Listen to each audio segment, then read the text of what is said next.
Bureau chief Sukkur Syed Naeem Haidar Shah Rohini में आदिलपुर वासी शेख बिरादरी जे माण्हूअ जो औरतूं ऐं ॿार साण करे क़ुरान पाक मथनि ते रखी नींगर जे बाज़ियाब लाइ इhtजाजी मुज़ाहिरो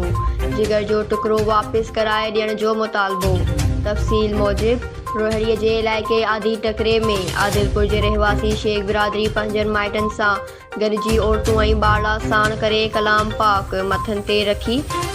मोहम्मद अयूब शेख पंहिंजे घर धणी औरत मसमात अल्हा ॾिनी। मसमात नज़ीरा इमाम ॾिनो शेख ऐं इलाही बख़्श शेख जी अॻवाणीअ में इhtजाजी मुज़ाहिरो कंदे साफ़ इनादो ॾाहींदे ॿुधायो त आदिलपुर थाणे जे हद ॻोठ सियाणो शेख मां 2.5 महीना अॻु पीनो फ़क़ीर सदोरो शेख असांजे 6 सालनि जे मासूम ॿाड़े राजा पुट मोहम्मद अयूब शेख खे वार ठाहिण जे बहाने घुराइण